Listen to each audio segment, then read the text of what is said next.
Dia juga dikawal oleh para pengawalnya sebanyak 4.000 pengawal dan diiringi 4.000 kendaraan kuda yang menyertai di belakang. Dan juga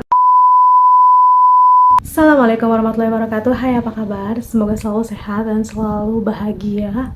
Dan terima kasih sudah klik video ini. Tahukah kamu, dalam bahasa Indonesia, harta karun diartikan sebagai harta benda yang tidak diketahui pemiliknya. Harta karun identik dengan harta yang terkubur, dan ternyata hal ini berkaitan dengan kisah seorang crazy rich di zaman kenabian, tepatnya pada zaman Nabi Musa alaihissalam. Kisah yang aku bawakan kali ini juga diabadikan dalam Al-Quran sebagai bentuk peringatan, sekaligus menjadi pengingat bagi manusia. So, nggak usah lama-lama, kita langsung aja ke kisahnya.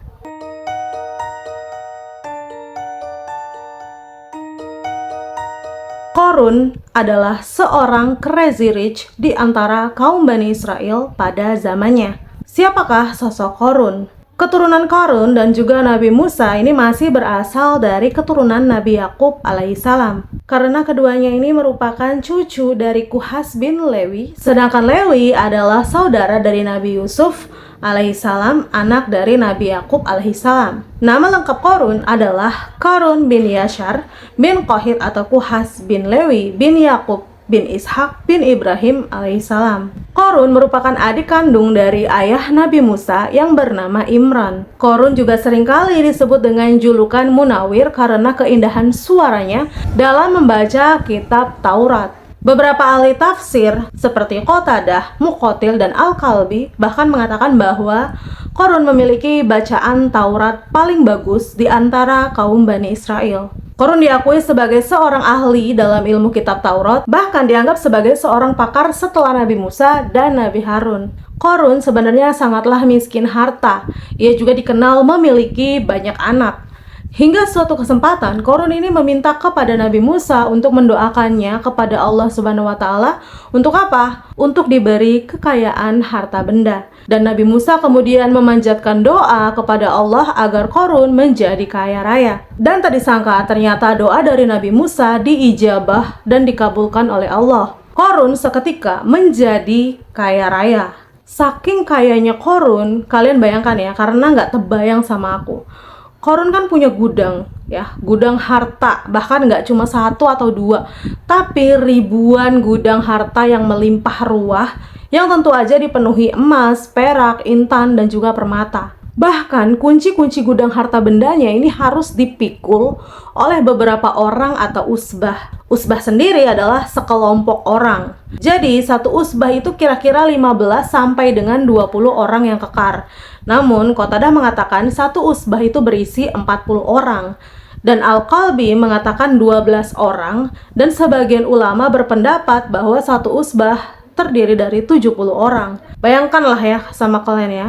Dalam tafsir para ulama, Korun ini keluar dengan baju mewah diiringi dengan 300 gadis berbaju merah. Selain itu, ia juga dikawal oleh para pengawalnya sebanyak 4.000 pengawal dan diiringi 4.000 kendaraan kuda yang menyertai di belakang. Dan juga 60 unta. Coba gimana tuh bayangin, mau pergi ke Indomaret ya. Misal ini kan, misalnya bayangkan aja. Misalkan kalian mau pergi ke Indomaret nih. Mau ke Indomaret itu ya. Sebenarnya sih kalau punya duit banyak mah bisa tinggal nyuruh ya. Dan kayaknya juga nggak bakalan butuh sesuatu sih atau berkepentingan sesuatu. Tapi ya udahlah, bayangkan aja mau ke Indomaret di depan situ. Terus pengawalnya turun semua 4.000. Udah penuh. Belum nyampe Indomaret aja udah kayaknya orangnya udah nyampe sana gitu. Lanjut. Korun memperlihatkan kekayaannya dengan sangat amat mencolok dan mengalihkan perhatian para penduduk. Ia juga memperlihatkan kemewahannya dan pengaruhnya ini secara terang-terangan. Dan hal inilah yang membuat para tetangga dan orang-orang sekelilingnya ini ingin sekali memiliki kekayaan yang sama sepertinya. Ironisnya, kekayaan dan ilmunya tidak membuatnya menjadi manusia yang bertakwa. Hatinya itu telah dikuasai oleh cinta dunia dan juga keangkuhannya.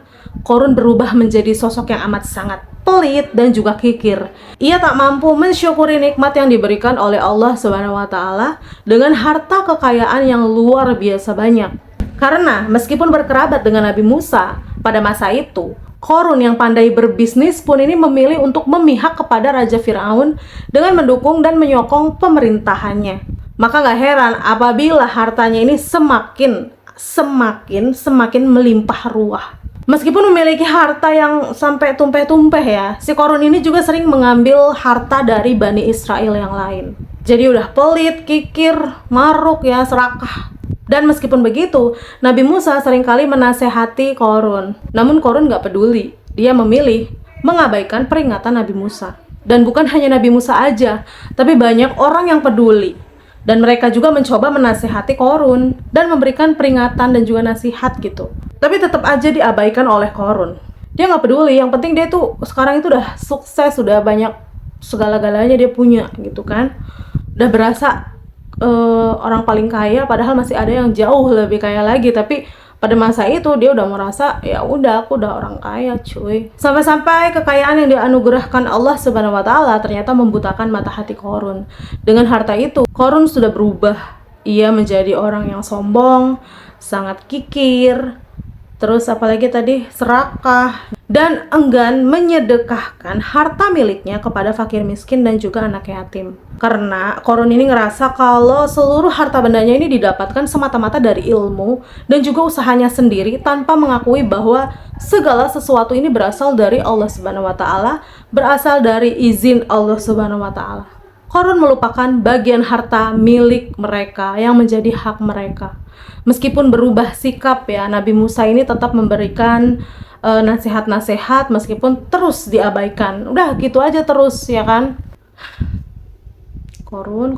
Nggak sampai di situ, dia bahkan kerap memfitnah dan mencemooh Nabi Musa. Dan atas perbuatan ingkar dari Korun, Allah kemudian menurunkan azab kepadanya. Jadi suatu hari terjadi bencana longsor yang sangat dahsyat tanpa disangka-sangka. Korun tenggelam bersama harta benda dan juga pengikutnya. Dan disebutkan juga bahwa Korun tenggelam ke perut bumi. Bahkan dari kerabat hingga keluarganya nggak ada yang bisa menolong Korun. Tempat Korun ditenggelamkan bersama dengan harta dan juga pengikutnya telah menjadi danau yang dikenal sebagai Danau Qarun, Bahirah Korun. Adapun yang tersisa hanya puing-puing istana Korun yang terletak di daerah Al-Fayum, Mesir. Dan melihat apa yang telah menimpa Korun, orang-orang yang tadinya merasa iri hati dan juga berandai-andai, berangan-angan ingin memiliki harta seperti Korun, kemudian menjadi semakin beriman dan juga memperbanyak doa dan juga kesabaran. Sekejap mata ya, kun fayakun, jika Allah mengizinkan, jika Allah berkehendak, jika Allah mau, semua itu nggak mungkin nggak terjadi ya kan. Korun yang tadinya miskin tiba-tiba jadi kaya raya ya kan, kayaknya benar-benar kaya, dan tiba-tiba ditenggelamkan lagi karena sombong. Dan sekarang kayaknya banyak sih ya kayak Korun keceplosan. Dan sampai saat ini setiap kali orang-orang menemukan harta yang terkubur di dalam tanah, mereka menyebutkan sebagai harta karun. Kisah Korun merupakan peringatan bagi kita semua bahwa kita tidak boleh terlena terhadap harta benda, karena suatu saat titipan itu pasti akan diambil oleh Allah Subhanahu wa taala, sebagaimana tercatat dalam buku Mukjizat Isra Miraj dan 25 kisah Nabi dan Rasul. Korun disebut juga di dalam Al-Quran sebanyak 4 kali, 2 kali di surah Al-Qasas, 1 kali di surah Al-Ankabut, dan 1 kali di surah Al-Mu'min.